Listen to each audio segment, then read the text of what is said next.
میرے شوہر صبح میلے کپڑے پہن کر مزدوری کرنے جاتے تھے۔ لوگ مجھے طعنے دیتے کہ تمہارا شوہر صرف 500 روپے کماتا ہے۔ ایک دن ان کا روڈ ایکسیڈنٹ ہو گیا۔ ہسپتال سے مجھے فون آیا۔ جب میں وہاں پہنچی تو پولیس کمشنر اور شہر کے بڑے بڑے لوگ وہاں موجود تھے۔ میں گھبرا گئی۔ ڈاکٹر نے مجھے بتایا کہ آپ کا شوہر معمولی مزدور نہیں بلکہ وہ ملک کا۔ صبح کاذب کا وقت تھا اور آسمان پر ابھی تک رات کی سیاہی پوری طرح چھٹی نہیں تھی کہ میری آنکھ حسب معمول فجر کی اذان سے کچھ لمحے پہلے ہی کھل گئی، اور کمرے میں پھیلی ہوئی وہی پرانی اور شناسائی سیلن کی بو میرے نتنوں میں گھس کر مجھے اپنی بے بسی کا احساس دلانے لگی، کیونکہ یہ بو اب میری سانسوں کا حصہ بن چکی تھی اور میں چاہ کر بھی اس سے پیچھا نہیں چھڑا سکتی تھی۔ پھر میں نے اپنی بغل میں لیٹے ہوئے احمد کی طرف دیکھا، جو گہری نیند میں تھے، اور ان کے چہرے پر بلا کا سکون تھا، ایک ایسا سکون جو ہمارے گھر کے حالات سے بالکل میل نہیں کھاتا تھا، کیونکہ ہمارے گھر میں تو فاقوں کا ڈیرا تھا اور قرض خواہ دروازے پر کھڑے رہتے تھے، مگر احمد کے ماتھے پر کبھی شکن تک نہیں آتی تھی۔ وہ ایسے سو رہے تھے جیسے وہ کسی محل کے بادشاہ ہوں اور انہیں دنیا کی کوئی فکر نہ ہو۔ میں آہستہ سے بستر سے اٹھی تاکہ ان کی آنکھ نہ کھل جائے، اور ننگے پاؤں ٹھنڈے فرش پر چلتی ہوئی باورچی خانے کی طرف بڑھی، جہاں رات کی بچی ہوئی 2 روٹیاں اور تھوڑی سی چائے کی پتی میری منتظر تھی، تاکہ میں اپنے شوہر کو وہ ناشتہ دے سکوں جو شاید کسی مزدور کے لیے بھی ناکافی ہوتا ہے۔ چولہا جلانے کی کوشش میں دیا سلائی کی کئی نیلی ضائع ہو گئیں، اور جب آخر کار آگ جلی تو اس سے اٹھنے والے دھوئیں نے میری آنکھوں میں پانی بھر دیا۔ لیکن یہ پانی صرف دھوئیں کا نہیں تھا، بلکہ ان آنسوؤں کا بھی تھا جو میں نے پچھلے 6 ماہ سے اپنی پلکوں کے پیچھے روک رکھے تھے، کیونکہ جب سے احمد نے یہ مزدوری کا کام شروع کیا تھا، میری زندگی ایک تماشا بن کر رہ گئی تھی۔ مجھے یاد ہے کہ شادی کے ابتدائی دن کتنے خوشگوار تھے، لیکن پھر اچانک احمد کی نوکری چھوٹ گئی اور وہ کئی ہفتوں تک گھر پر بیٹھے رہے، اور پھر ایک دن وہ میلے کچیلے کپڑے پہن کر گھر آئے اور کہنے لگے کہ انہیں ایک تعمیراتی جگہ پر مزدوری مل گئی ہے۔ میرا دل جیسے بند ہو گیا تھا کہ ایک پڑھے لکھے انسان کا مقدر کیا صرف مٹی ڈھونڈنا رہ گیا ہے۔ میں نے چائے کا پانی کولے پر رکھا اور باہر صحن میں جھاڑو دینے لگی، تبھی ساتھ والے گھر کا دروازہ کھلا اور رضیہ بی بی باہر نکلیں، جن کی زبان کینچی کی طرح چلتی تھی، اور وہ مجھے دیکھتے ہی اپنی زہریلی مسکراہٹ کے ساتھ بولیں کہ ارے بیٹی، تمہارا شوہر ابھی تک سو رہا ہے، کیا آج دہاڑی لگانے نہیں جانا، یا پھر آج بھی وہ 500 روپے نہیں لائیں گے جن کا تم سارا دن انتظار کرتی ہو؟ ان کی بات سیدھی میرے دل پر لگی، اور میں نے نظریں جھکا کر جھاڑو دینا جاری رکھا، کیونکہ میرے پاس ان کے طعنوں کا کوئی جواب نہیں تھا۔ محلے کی تمام عورتیں مجھے اسی نظر سے دیکھتی تھیں جیسے میں کوئی بہت بڑی بے وقوف ہوں جو ایسے ناکارہ شوہر کے ساتھ گزارا کر رہی ہوں، جو دن بھر دھول مٹی میں اٹا رہتا ہے اور شام کو صرف اتنے پیسے لاتا ہے جن سے بمشکل آٹا خریدا جا سکتا ہے۔ میں نے رضیہ بی بی کی بات انسنی کر دی اور واپس اندر آ گئی، جہاں احمد اب بیدار ہو چکے تھے، اور وہ اپنی وہی پرانی میلی قمیض پہن رہے تھے جس پر سیمٹ کے داغ پکے ہو چکے تھے اور جس کے کالر پر میل کی ایک تہ جم چکی تھی۔ مجھے اس قمیض سے نفرت تھی، میں اسے دھونا چاہتی تھی، اسے جلا دینا چاہتی تھی، مگر احمد مجھے ایسا کرنے سے منع کر دیتے تھے اور کہتے تھے کہ اگر میں صاف ستھرا نظر آؤں گا تو مجھے کام کون دے گا، کیونکہ مزدور کو تو میلا ہی ہونا چاہیے۔ ان کی یہ منطق میری سمجھ سے باہر تھی، لیکن میں خاموش رہی۔ میں نے چائے کی پیالی اور رات کی باسی روٹی ان کے سامنے رکھی، جسے انہوں نے بڑے شوق سے کھایا جیسے یہ دنیا کا بہترین کھانا ہو۔ میں انہیں کھاتے ہوئے دیکھ رہی تھی اور سوچ رہی تھی کہ یہ وہی احمد ہیں جو کبھی کھانے میں ذرا سا بھی نمک مرچ کی کمی برداشت نہیں کرتے تھے، اور اب انہیں یہ سوکھی روٹی حلق سے اتارنے میں کوئی تکلیف کیوں نہیں ہوتی۔ ان کا رویہ پچھلے کچھ عرصے سے بہت عجیب ہو گیا تھا۔ وہ گھر آتے تو بہت تھکے ہوئے ہوتے، مگر ان کی آنکھوں میں نیند نہیں ہوتی تھی، بلکہ ایک عجیب سی چمک ہوتی تھی، جیسے وہ کچھ تلاش کر رہے ہوں یا کسی گہری سوچ میں گم ہوں۔ کبھی کبھی میں رات کو اٹھ کر دیکھتی تو وہ کھڑکی کے پاس کھڑے ہو کر اندھیرے میں باہر جھانک رہے ہوتے تھے، اور جب میں پوچھتی کہ کیا ہوا ہے تو وہ مسکرا کر کہتے کہ کچھ نہیں، بس نیند نہیں آ رہی تھی۔ لیکن مجھے محسوس ہوتا تھا کہ وہ مجھ سے کچھ چھپا رہے ہیں، کوئی ایسی بات ہے جو ان کے اندر ہی اندر پک رہی ہے اور جس کی بھنک وہ مجھے نہیں پڑھنے دینا چاہتے۔ ناشتہ کرنے کے بعد وہ اٹھے اور انہوں نے اپنی جیب سے وہ پرانا بٹوا نکالا جس کی جلد جگہ جگہ سے ادھڑ چکی تھی، اور اس میں سے چند سکے اور مڑے ہوئے نوٹ نکال کر میری ہتھیلی پر رکھ دیے۔ یہ وہی روز کا معمول تھا، کل ملا کر 500 روپے۔ یہ دیکھ کر میرا ضبط ٹوٹ گیا اور میں نے ان کا ہاتھ جھٹک دیا اور روتے ہوئے کہا کہ احمد، خدا کے لیے بس بھی کر دیں، ہم کب تک یوں جانوروں کی طرح جئیں گے؟ محلے والے مجھے طعنے دیتے ہیں، دکاندار مجھے ادھار دینے سے منع کر دیتا ہے، اور آپ روز صبح یہ 500 روپے میرے ہاتھ پر رکھ کر ایسے مطمئن ہو جاتے ہیں جیسے آپ نے قارون کا خزانہ لا کر رکھ دیا ہو۔ آخر آپ کوئی اور کام کیوں نہیں ڈھونڈ لیتے؟ آپ تو پڑھے لکھے ہیں، سمجھدار ہیں، پھر یہ مٹی ڈھونڈنے کا شوق آپ کو کیوں چڑھا ہوا ہے؟ میری آواز اونچی ہو گئی تھی اور میرا پورا وجود کانپ رہا تھا۔ مجھے لگا کہ وہ مجھ پر چلائیں گے یا غصہ کریں گے، جیسا کہ ہر شوہر کرتا ہے جب اس کی کمائی پر سوال اٹھایا جاتا ہے، مگر احمد نے ایسا کچھ نہیں کیا۔ وہ بالکل خاموش کھڑے رہے اور ان کے چہرے پر وہی پر اسرار سی مسکراہٹ تھی جو مجھے اور بھی زیادہ مشتعل کر رہی تھی۔ انہوں نے نرمی سے میرا ہاتھ تھاما اور میری آنکھوں میں دیکھتے ہوئے کہا کہ میری جان، میں جانتا ہوں کہ تم بہت تکلیف میں ہو، لیکن یاد رکھو یہ وقت ہمیشہ نہیں رہے گا، بس کچھ دن اور صبر کر لو، پھر سب ٹھیک ہو جائے گا، ہماری زندگی بدل جائے گی اور تمہیں کسی کے آگے ہاتھ نہیں پھیلانا پڑے گا۔ ان کی آواز میں اتنا یقین اور ٹھہراؤ تھا کہ میں ایک لمحے کے لیے سہم گئی کہ آخر یہ کس بنیاد پر اتنے پر امید ہیں، جبکہ حالات تو بد سے بدتر ہوتے جا رہے تھے۔ میں نے ان سے پوچھا کہ آخر کب بدلے گا یہ وقت؟ کیا تب جب ہم بھوک سے مر جائیں گے؟ لیکن انہوں نے میرے سوال کا کوئی جواب نہیں دیا اور خاموشی سے جوتے پہننے لگے۔ ان کے جوتے بھی گھس چکے تھے اور ان میں سراغ ہو گئے تھے جن سے مٹی اندر جاتی تھی۔ میں نے دیکھا کہ وہ جوتے کے تسمے باندھتے ہوئے کسی گہری سوچ میں تھے اور بار بار گھڑی کی طرف دیکھ رہے تھے۔ حالانکہ ایک مزدور کے لیے وقت کی اتنی پابندی کوئی معنی نہیں رکھتی، لیکن احمد کا ہر پل نپا تلا ہوتا تھا۔ وہ گھر سے نکلنے سے پہلے ہمیشہ ایک بار پورے گھر کا جائزہ لیتے تھے، جیسے یہ دیکھنا چاہتے ہوں کہ سب اپنی جگہ پر ہے یا نہیں۔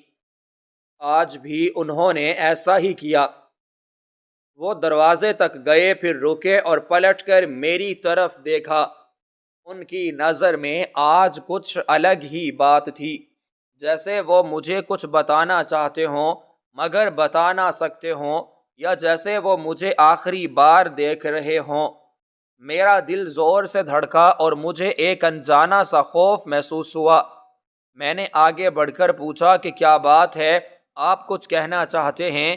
تو انہوں نے نفی میں سر ہلایا اور کہا کہ اپنا خیال رکھنا، اور دروازہ بند کر کے باہر کی دھول اور شور میں گم ہو گئے۔ میں دروازے کی جھری سے انہیں جاتے ہوئے دیکھتی رہی۔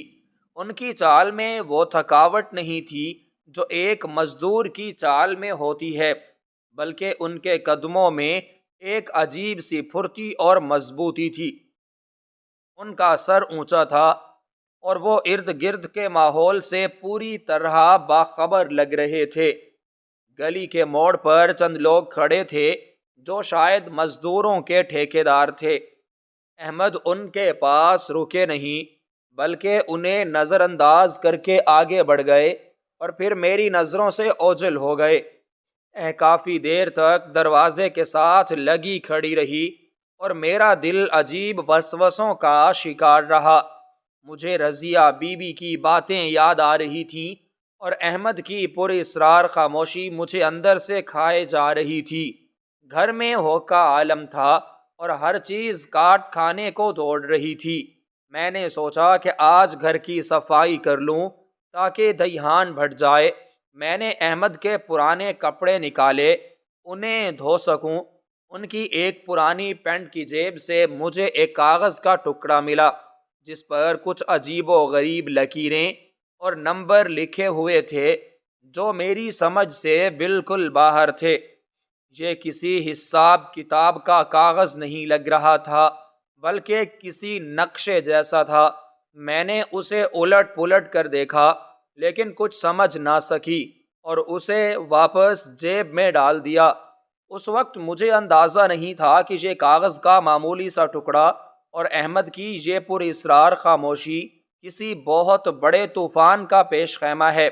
میں سارا دن گھر کے کاموں میں خود کو مصروف رکھنے کی کوشش کرتی رہی، مگر میرا دھیان بار بار احمد کی طرف جاتا رہا کہ وہ اس وقت کہاں ہوں گے۔ کیا واقعی وہ کسی تعمیراتی جگہ پر اینٹیں اٹھا رہے ہوں گے یا پھر کچھ اور کر رہے ہوں گے جس کا مجھے علم نہیں۔ دوپہر ہو چکی تھی اور گلی میں ہو کر آنے والے کی آوازیں آ رہی تھیں۔ سورج کی تپش بڑھ گئی تھی اور حبس نے سانس لینا دشوار کر دیا تھا۔ مجھے اچانک گھبراہٹ ہونے لگی، جیسے کچھ برا ہونے والا ہے۔ میں نے پانی پیا اور پنکھے کے نیچے جا کے بیٹھ گئی، لیکن دل کی دھڑکن قابو میں نہیں آ رہی تھی۔ تبھی مجھے گلی میں کچھ شور سنائی دیا، جیسے بہت سے لوگ باتیں کر رہے ہوں۔ میں نے کان لگائے تو کسی کے ایکسیڈنٹ کی بات ہو رہی تھی۔ میرا دل مٹھی میں آ گیا اور میں نے دعا مانگی کہ یا خدا سب خیر ہو۔ میں ابھی یہ سوچ ہی رہی تھی کہ فون کی گھنٹی بجی۔ یہ فون ہم نے بہت مشکلوں سے لیا تھا تاکہ احمد سے رابطہ رہ سکے۔ میں نے لرزتے ہاتھوں سے فون اٹھایا تو دوسری طرف سے ایک انجانی اور بھاری آواز آئی جس نے پوچھا کہ کیا آپ احمد کی اہلیہ بات کر رہی ہیں؟ میں نے بامشکل جی کہا تو اس آواز نے وہ خبر سنائی جس نے میری دنیا ہی الٹ دی۔ انہوں نے کہا کہ آپ کے شوہر کا ایکسیڈنٹ ہو گیا ہے اور وہ سرکاری ہسپتال میں ہیں، آپ فوراً پہنچ جائیں۔ میرے ہاتھوں سے فون چھوٹ کر فرش پر گرا اور اس کے گرنے کی آواز مجھے یوں محسوس ہوئی جیسے کسی نے کانچ کے ہزاروں ٹکڑے میرے وجود کے اندر بکھیر دیے ہوں۔ میرا دماغ سن ہو چکا تھا اور آنکھوں کے سامنے اندھیرا چھانے لگا تھا۔ میں دیوار کا سہارا لے کر بامشکل کھڑی رہی اور میرے کانوں میں ابھی تک اس اجنبی شخص کی بھاری اور سپاٹ آواز گونج رہی تھی جس نے مجھے میرے شوہر کے ایکسیڈنٹ کی اطلاع دی تھی۔ مجھے کچھ سمجھ نہیں آ رہا تھا کہ میں کیا کروں، کہاں جاؤں اور کس سے مدد مانگوں۔ میرا دل چاہ رہا تھا کہ میں زور زور سے چیخوں اور روؤں، مگر گلے میں جیسے کانٹے چبھ رہے تھے اور آواز باہر نکلنے سے انکاری تھی۔ میں نے کپ کپاتے ہاتھوں سے زمین پر پڑا ہوا فون اٹھایا تو دیکھا کہ وہ ٹوٹ چکا تھا، بالکل میری امیدوں کی طرح جو میں نے آج صبح احمد کے جانے کے بعد باندھی تھی۔ مجھے وہ لمحہ یاد آنے لگا جب میں نے ان کے ہاتھ پر 500 روپے دیکھ کر غصہ کیا تھا اور انہیں تانے دیے تھے کہ وہ کچھ اور کیوں نہیں کرتے۔ مجھے اپنے الفاظوں پر اتنی ندامت ہو رہی تھی کہ جی چاہ رہا تھا زمین پھٹ جائے اور میں اس میں سما جاؤں۔ میں سوچ رہی تھی کہ اگر انہیں کچھ ہو گیا تو میں ساری زندگی خود کو معاف نہیں کر پاؤں گی۔ میں نے بے خیالی میں اپنی چادر اٹھائی اور سر پر رکھی اور ننگے پاؤں ہی گھر سے باہر کی طرف بھاگی۔ مجھے آج بھی یاد نہیں رہا کہ میں نے گھر کا دروازہ بند کیا ہے یا نہیں، یا چولہا جل رہا ہے یا بجھ گیا ہے۔ بس ایک ہی دھن تھی کہ کسی طرح احمد تک پہنچ جاؤں۔ گلی میں نکلتے ہی مجھے محسوس ہوا کہ سورج سوا نیزے پر آ گیا ہے اور زمین تپ رہی ہے، مگر میرے پیروں کو اس تپش کا کوئی احساس نہیں ہو رہا تھا۔ محلے کے دکاندار اور تھڑے پر بیٹھے ہوئے لوگ مجھے یوں دیوانہ وار بھاگتے ہوئے دیکھ کر حیران ہو رہے تھے، مگر مجھے کسی کی پرواہ نہیں تھی۔ میں سڑک کے کنارے کھڑی ہو کر کسی سواری کا انتظار کرنے لگی، مگر قسمت بھی شاید آج مجھ سے ناراض تھی۔ کوئی رکشہ یا گاڑی رکنے کا نام نہیں لے رہی تھی۔ ہر گزرتے لمحے کے ساتھ میرا خوف بڑھتا جا رہا تھا اور میرے دل کی دھڑکنیں بے ترتیب ہو رہی تھیں۔ مجھے احمد کا مسکراتا ہوا چہرہ یاد آ رہا تھا اور وہ باتیں جو انہوں نے جاتے ہوئے کہی تھیں کہ بس کچھ دن اور صبر کر لو پھر سب ٹھیک ہو جائے گا۔ کیا ان کا مطلب یہ تھا کہ سب کچھ ختم ہو جائے گا؟ میں نے دل ہی دل میں اللہ سے فریاد کی کہ یا اللہ، میرے سر کے تاج کی حفاظت کرنا۔ میں نے آج تک تجھ سے دولت نہیں مانگی، شہرت نہیں مانگی، بس ان کی سلامتی مانگی ہے۔ آخر کار ایک ٹوٹا پھوٹا رکشہ میرے قریب آ کر رکا اور ڈرائیور نے سوالیہ نظروں سے مجھے دیکھا۔ میں نے روتے ہوئے اسے سرکاری ہسپتال کا بتایا تو اس نے عجیب سی نظروں سے مجھے دیکھا اور بیٹھنے کا اشارہ کیا۔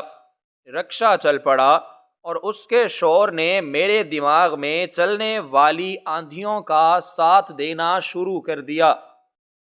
شہر کی ٹریفک کا شور، گاڑیوں کے ہارن اور لوگوں کی آوازیں مجھے کسی اور دنیا کی لگ رہی تھیں۔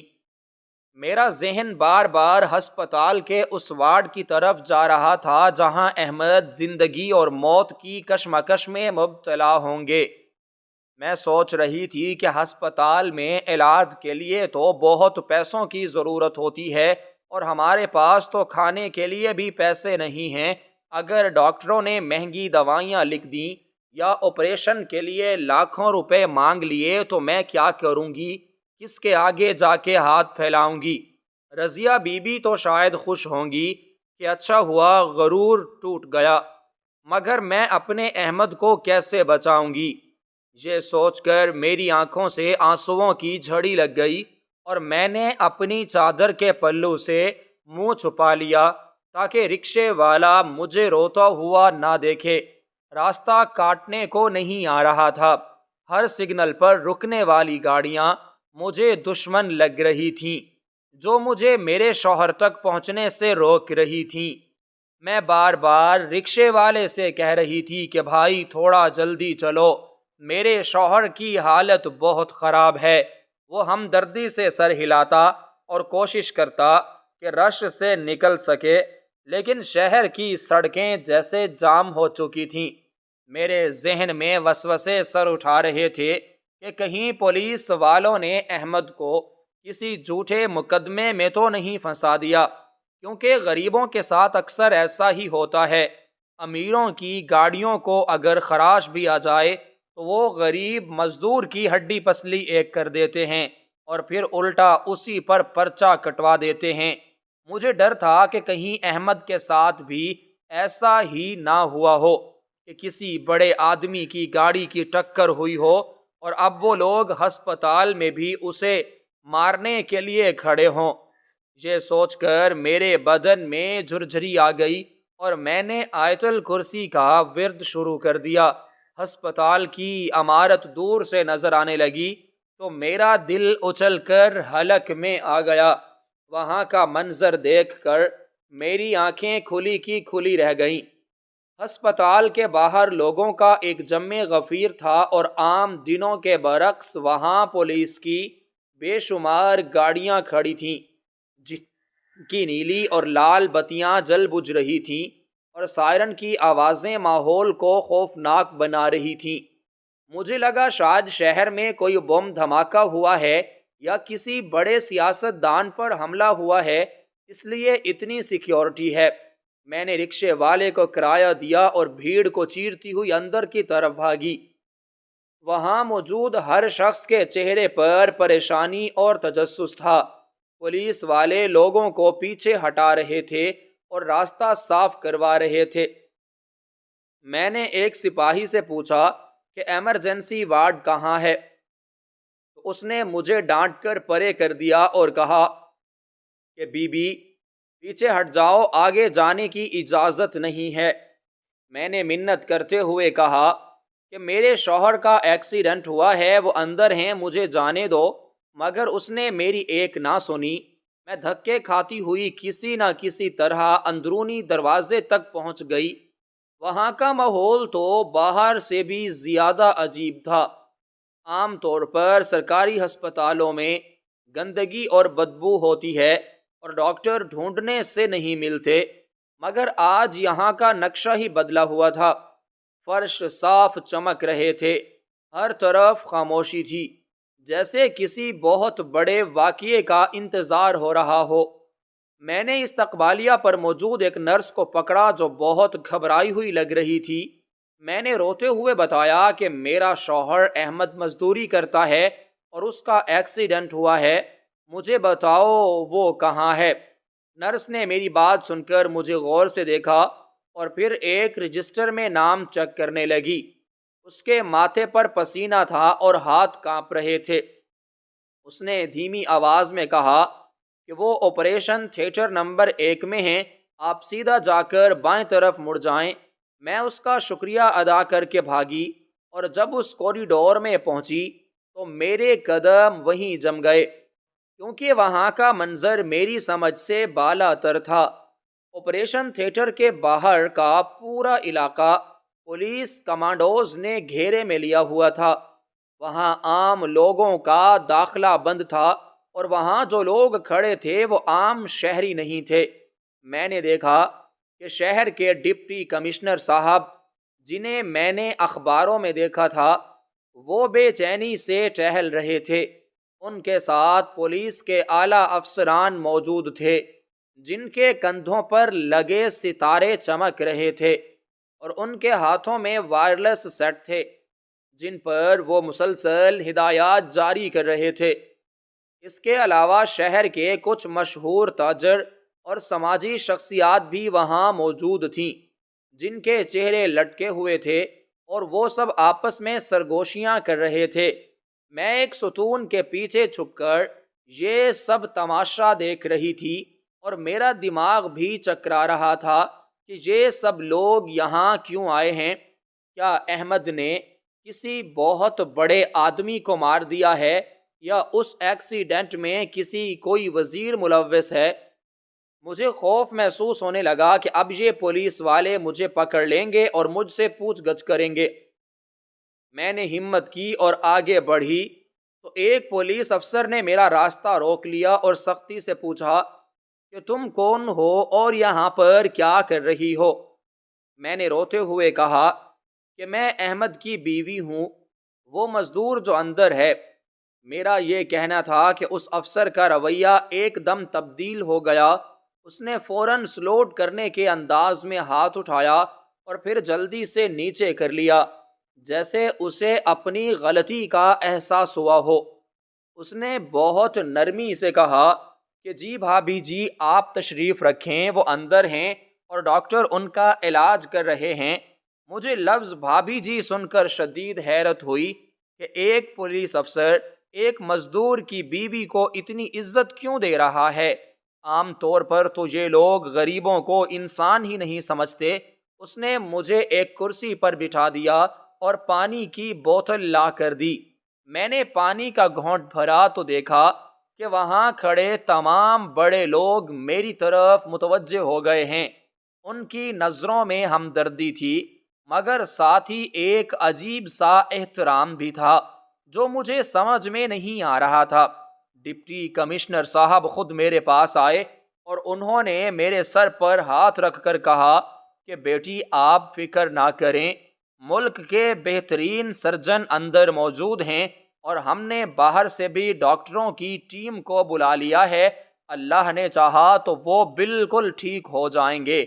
ان کی یہ بات سن کر میرے کانوں کو یقین نہیں آیا کہ ایک 500 روپے کمانے والے مزدور کے لیے بہترین سرجن اور غیر ملکی ڈاکٹر بلائے گئے ہیں، یہ کیسے ممکن ہے؟ میرا دل زور زور سے دھڑک رہا تھا اور سوالات کا ایک طوفان میرے ذہن میں اٹھ رہا تھا کہ آخر احمد ہے کون؟ کیا وہ کوئی مفرور مجرم ہے جسے یہ لوگ بچانا چاہتے ہیں تاکہ اس سے کوئی راز اگلوا سکیں، یا پھر وہ کوئی اور ہے؟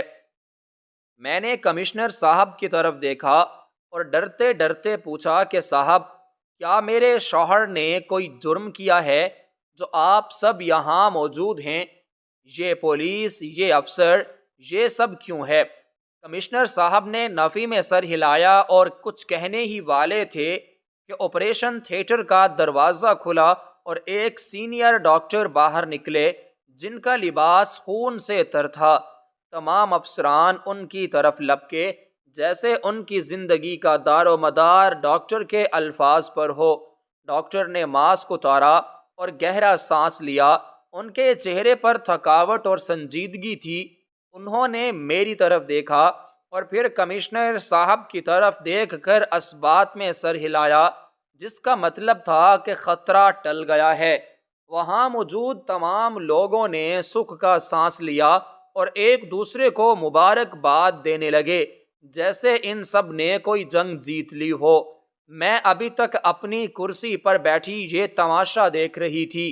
مجھے خوشی تو تھی کہ احمد بچ گئے ہیں، مگر یہ خوف اور حیرت اس خوشی پر حاوی تھی کہ ایک معمولی سیمنٹ اور بجری ڈھونے والے مزدور کے لیے ریاست کی مشینری کیوں حرکت میں آ گئی ہے۔ میں نے اپنی میلی چادر کو مضبوطی سے پکڑا اور اٹھ کھڑی ہوئی۔ میں ڈاکٹر کے پاس جانا چاہتی تھی، مگر اتنے بڑے لوگوں کے حصار کو توڑنا میرے لیے ممکن نہیں تھا۔ تبھی میری نظر ایک کونے میں کھڑے ہوئے شخص پر پڑی جو سادہ لباس میں تھا، مگر اس کا رعب اب سب سے الگ تھا۔ وہ شاید خفیہ ایجنسی کا کوئی بڑا افسر تھا۔ اس نے سب کو خاموش رہنے کا اشارہ کیا اور میری طرف بڑھا۔ اس کے ہاتھ میں ایک فائل تھی اور وہ مجھے بہت غور سے دیکھ رہا تھا، جیسے میرے چہرے پر کچھ پڑھنے کی کوشش کر رہا ہو۔ اس نے قریب آ کر کہا کہ محترمہ، آپ کو اپنے شوہر پر فخر ہونا چاہیے۔ میں نے ہکلاتے ہوئے پوچھا کہ فخر؟ کیسا فخر؟ وہ تو ایک غریب مزدور ہے اور ہم بڑی مشکل سے گزر بسر کرتے ہیں۔ آپ لوگ ہم سے کیا چاہتے ہیں؟ کیا ہم نے کوئی قانون توڑا ہے؟ میری آواز میں رونا اور غصہ دونوں شامل تھے۔ وہ شخص مسکرایا اور اس نے میرے کندھے پر ہاتھ رکھا، جو کہ ایک غیر معمولی بات تھی۔ اس نے کہا کہ قانون نہیں توڑا، بلکہ قانون کی حفاظت کی ہے۔ آپ ابھی نہیں سمجھیں گی، لیکن وقت آنے پر سب عیاں ہو جائے گا۔ فی الحال آپ بس دعا کریں۔ یہ کہہ کر وہ واپس مڑ گیا۔ میرا دماغ سوالوں کی آماج گاہ بن چکا تھا۔ میں نے ہسپتال کی دیواروں کو دیکھا، جہاں احمد جیسے ہزاروں مریض روزانہ ایڑیاں رگڑ کر مر جاتے ہیں اور کوئی پوچھنے والا نہیں ہوتا، مگر آج یہاں کا ذرہ ذرہ احمد کی سلامتی کے لیے وقف تھا۔ وہ میلے کپڑے، وہ ٹوٹی ہوئی چپل، وہ سوکھی روٹی اور 500 کی دہاڑی، یہ سب میری آنکھوں کے سامنے گھوم رہا تھا۔ اور پھر یہ منظر جہاں بڑے بڑے فرعون جیسے افسران عاجزی سے کھڑے تھے، ان دونوں تصویروں میں کوئی بھی جوڑ نہیں تھا۔ یہ سب کچھ ناممکن سا لگ رہا تھا، جیسے میں کوئی خواب دیکھ رہی ہوں اور ابھی میری آنکھ کھلے گی تو میں وہی ٹوٹی ہوئی چارپائی پر ہوں گی اور احمد مزدوری پر جا رہے ہوں گے۔ میں نے اپنے بازو پر چٹکی کاٹی تو درد ہوا، جس کا مطلب تھا کہ یہ حقیقت ہے، اور یہی حقیقت مجھے سب سے زیادہ ڈرا رہی تھی کہ آخر میرے شوہر کے پاس ایسا کیا ہے جو ان لوگوں کو یہاں کھینچ لایا ہے۔ کیا وہ کوئی خزانہ ہے، یا کوئی راز ہے، یا پھر وہ شخص وہ ہے ہی نہیں جسے میں پچھلے کئی سالوں سے اپنا شوہر سمجھتی آ رہی ہوں۔ میرا دل چاہ رہا تھا کہ میں چیخ کر پوچھوں کہ مجھے بتاؤ یہ کیا ڈرامہ ہے، مگر الفاظ میرے حلق میں پھنس گئے تھے۔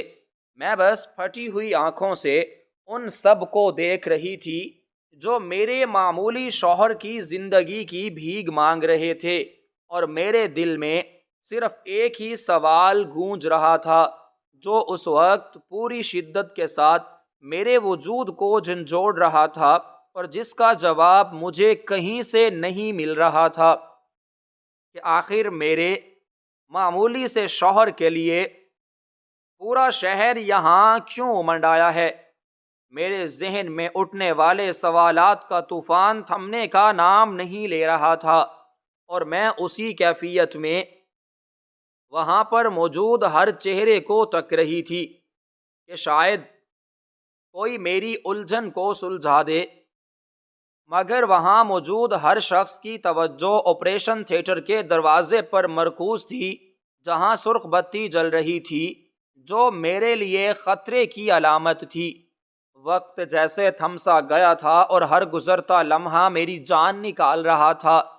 ہسپتال کی اس لمبی راہداری میں موت کا سا سکوت طاری تھا، جسے صرف پولیس والوں کے وائرلیس سیٹ سے آنے والی کھڑکھڑاہٹ توڑ رہی تھی۔ میرے کانوں میں ابھی تک اپنی پڑوسن کے تانے گونج رہے تھے، اور میں سوچ رہی تھی کہ کاش میں نے احمد کو آج کام پر نہ جانے دیا ہوتا تو شاید یہ نوبت نہ آتی۔ میں اپنی میلی چادر کو بار بار درست کر رہی تھی، کیونکہ ان بڑے بڑے افسروں اور امیر کبیر لوگوں کے درمیان میں خود کو بہت حقیر محسوس کر رہی تھی۔ وہاں موجود افسران کے چمکتے ہوئے جوتے اور استری شدہ وردیاں میری غربت کا مذاق اڑا رہی تھیں، اور میں ننگے پاؤں فرش پر سکڑی بیٹھی تھی۔ وہاں موجود افسران کی آپس میں ہونے والی سرگوشیاں مجھے سنائی نہیں دے رہی تھیں، مگر ان کے چہرے کے تاثرات بتا رہے تھے کہ معاملہ بہت سنگین ہے۔ مجھے رہ رہ کر یہ خیال آ رہا تھا کہ شاید احمد نے انجانے میں کوئی بہت بڑا نقصان کر دیا ہے، جس کی تلافی کے لیے یہ لوگ یہاں جمع ہیں، اور جیسے ہی وہ ہوش میں آئیں گے یہ انہیں ہتھکڑیاں لگا کر لے جائیں گے۔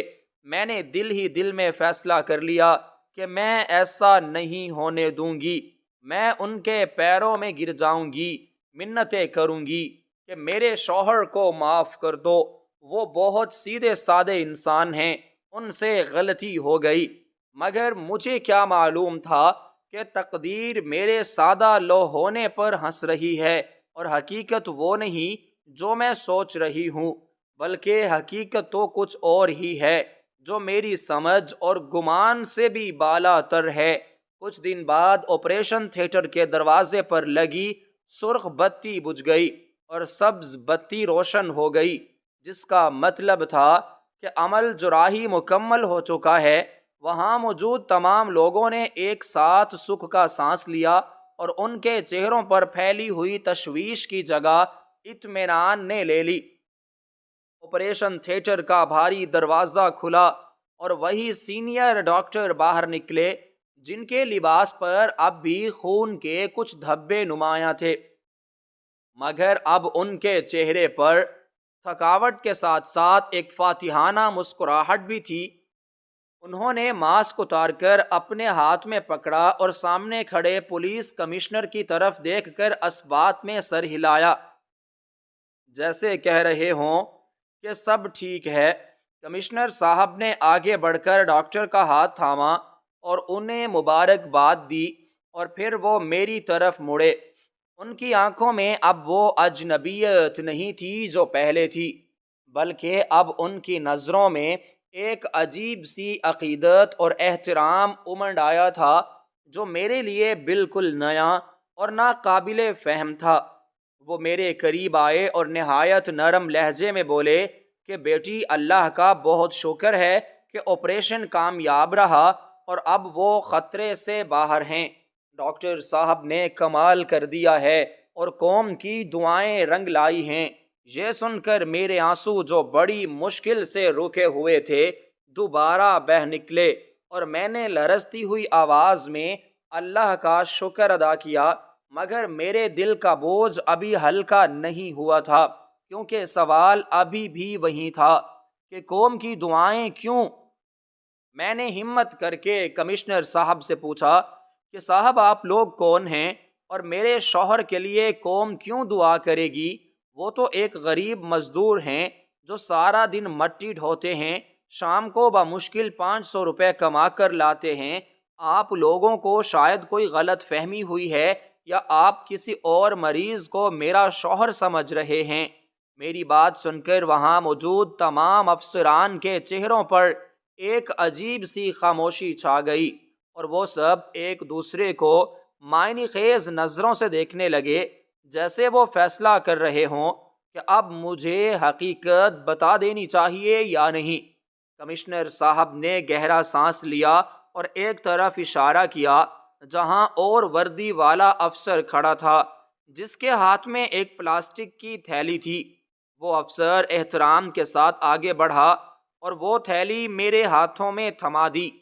یہ تھیلی بظاہر بہت معمولی سی تھی، مگر اس کا وزن میرے دل کے بوجھ سے کہیں زیادہ محسوس ہو رہا تھا۔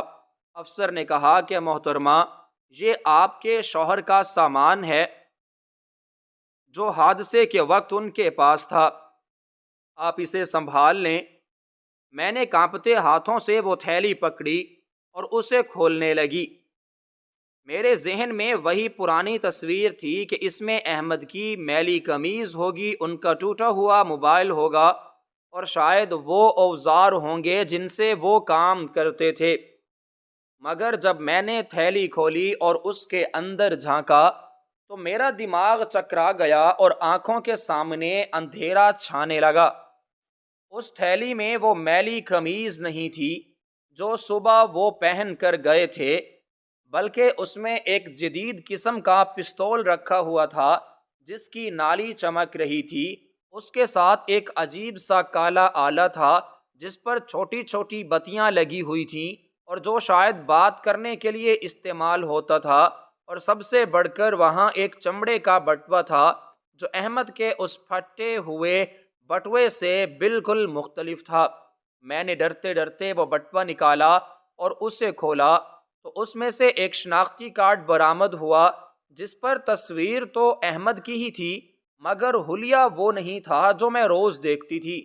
تصویر میں وہ ایک باوقار وردی میں ملبوس تھے، ان کے کندھوں پر ستارے چمک رہے تھے اور ان کے چہرے پر ایک ایسی سنجیدگی تھی اور رعب تھا جو میں نے کبھی ان میں نہیں دیکھا تھا۔ کارڈ پر لکھا ہوا نام احمد نہیں تھا، بلکہ کچھ اور تھا، اور عہدہ بھی مزدور کا نہیں تھا۔ میرا سر چکرانے لگا اور میں گرنے ہی والی تھی کہ پاس کھڑی لیڈی ڈاکٹر نے مجھے سہارا دیا۔ مجھے لگا کہ میں کوئی خواب دیکھ رہی ہوں یا شاید میرا دماغی توازن بگڑ گیا ہے۔ میں نے وہ کارڈ کمشنر صاحب کی طرف بڑھایا اور پاگلوں کی طرح چیخ کر کہا کہ یہ کیا ہے؟ یہ کس کا سامان ہے؟ یہ میرے احمد کا نہیں ہو سکتا۔ وہ تو مزدور ہے، وہ تو غریب ہے، اس کے پاس یہ بندوق، یہ کارڈ کہاں سے آیا؟ بتاؤ مجھے، یہ کیا مذاق ہے میرے ساتھ؟ کمشنر صاحب نے میرے سر پر شفقت سے ہاتھ رکھا اور ان کی آنکھیں نم ہو گئیں۔ انہوں نے کہا کہ بیٹی، یہ کوئی مذاق نہیں ہے، یہ حقیقت ہے جسے آج تک چھپایا گیا تھا۔ آپ کو لگتا تھا کہ آپ کا شوہر 500 روپے کا مزدور ہے، مگر دراصل وہ اس مٹی کا قرض چکا رہا تھا۔ آپ کو یاد ہے، وہ اکثر راتوں کو غائب رہتے تھے، وہ دنوں تک خاموش رہتے تھے، وہ اس لیے نہیں کہ وہ بے روزگار تھے یا پریشان تھے، بلکہ اس لیے کہ وہ ایک بہت بڑے مشن پر تھے۔ انہوں نے مجھے بتایا کہ اس شہر میں دہشت گردوں کا ایک بہت بڑا گروہ چھپا ہوا تھا جو مزدوروں کے بھیس میں رہتا تھا اور شہر کو تباہ کرنے کا منصوبہ بنا رہا تھا۔ ان تک پہنچنا کسی عام پولیس والے یا افسر کے بس کی بات نہیں تھی، کیونکہ وہ بہت ہوشیار تھے۔ اس لیے محکمے نے اپنے سب سے بہترین اور بہادر افسر کا انتخاب کیا جو آپ کے شوہر ہیں۔ انہوں نے اپنی پہچان مٹائی، اپنی وردی اتاری اور ان دہشت گردوں کے درمیان جا کر رہنا شروع کر دیا۔ انہوں نے وہ میلی قمیض اس لیے پہنی تاکہ دشمن کو شک نہ ہو۔ انہوں نے بھوک کاٹی، تانے سہے اور غربت کی زندگی گزاری تاکہ اس شہر کے لاکھوں لوگ چین کی نیند سو سکیں۔ وہ جو روزانہ 500 روپے لاتے تھے، وہ ان کی محنت کی کمائی نہیں تھی، بلکہ وہ ایک اداکاری تھی۔ وہ اس لیے کر رہے تھے تاکہ آپ کو اور محلے والوں کو یقین رہے کہ وہ ایک عام مزدور ہیں، جبکہ اصل میں وہ اپنی جان ہتھیلی پر رکھ کر اس ملک کی حفاظت کر رہے تھے۔ کمشنر صاحب کی آواز بھرائی ہوئی تھی۔ انہوں نے مزید بتایا کہ بیٹی، آپ کو اندازہ نہیں ہے کہ آپ کا شوہر کس قدر بہادر انسان ہے۔ جس علاقے میں پولیس جانے سے گھبراتی تھی، وہاں آپ کا شوہر اکیلا رہا۔ اس نے دشمنوں کے ساتھ بیٹھ کر کھانا کھایا، ان کا اعتماد جیتا اور پل پل کی خبر ہم تک پہنچائی۔ کئی بار ایسا ہوا کہ وہ موت کے منہ سے واپس آئے، لیکن انہوں نے ہار نہیں مانی۔ آج ان کا مشن مکمل ہو گیا تھا اور انہوں نے اس پورے گروہ کو پکڑوا دیا ہے، لیکن آخری لمحے میں ان پر حملہ ہوا جسے دنیا حادثہ سمجھ رہی ہے، مگر یہ ان کی بہادری کا تمغہ ہے۔ یہ سن کر میں پتھر کی مورت بن گئی۔ وہ تمام لمحات میری آنکھوں کے سامنے گھومنے لگے، جب میں انہیں کوستی تھی، جب میں انہیں تانے دیتی تھی کہ تم کچھ کماتے کیوں نہیں، اور وہ صرف مسکرا کر خاموش ہو جاتے تھے۔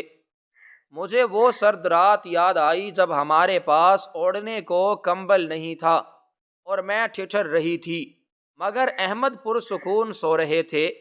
اب مجھے سمجھ آیا کہ وہ ٹریننگ کا حصہ تھا۔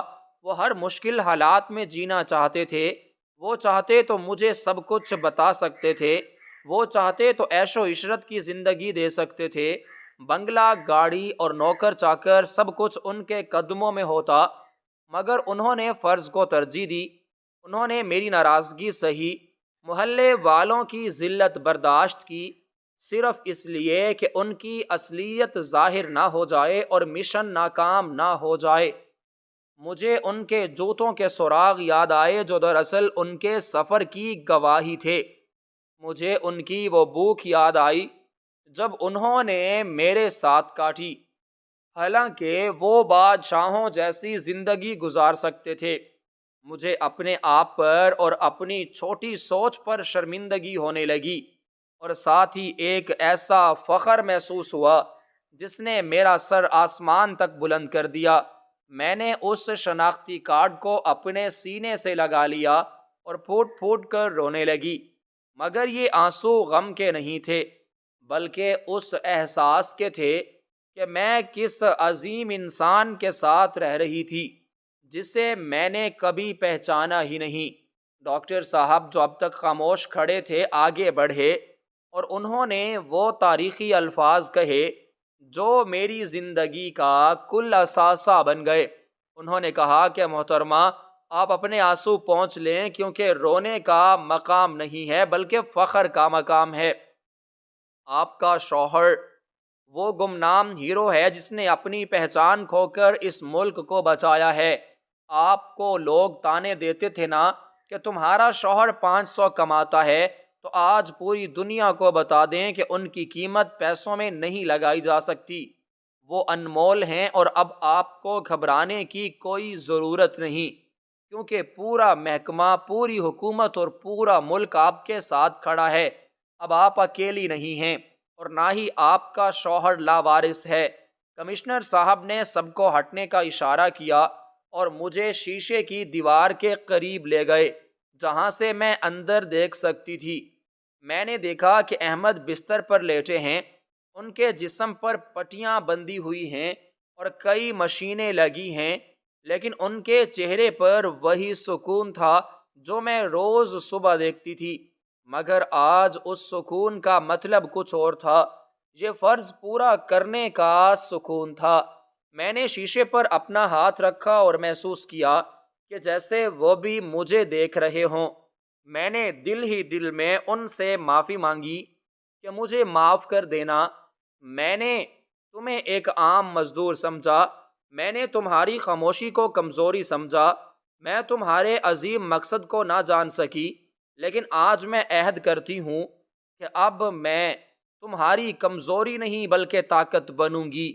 اب کوئی مجھے تمہاری میلی قمیض کا تانا نہیں دے سکے گا، کیونکہ اب میں جان گئی ہوں کہ اس میلی قمیض کے پیچھے ایک فولادی وردی چھپی ہے، اور میرا شوہر کوئی معمولی مزدور نہیں بلکہ وہ اس ملک کا سب سے بڑا محافظ اور خفیہ ایجنسی کا سب سے نڈر کمانڈر ہے۔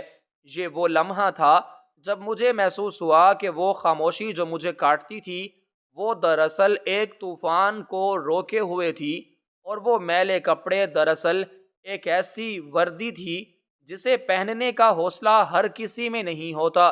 میں نے اپنے آنسو پونچھے اور سر اٹھا کر ان افسران کی طرف دیکھا جو اب مجھے سلوٹ کر رہے تھے، اور مجھے لگا کہ یہ سلوٹ مجھے نہیں بلکہ میرے شوہر کی اس قربانی کو ہے جو انہوں نے گمنامی کے اندھیروں میں دی تھی۔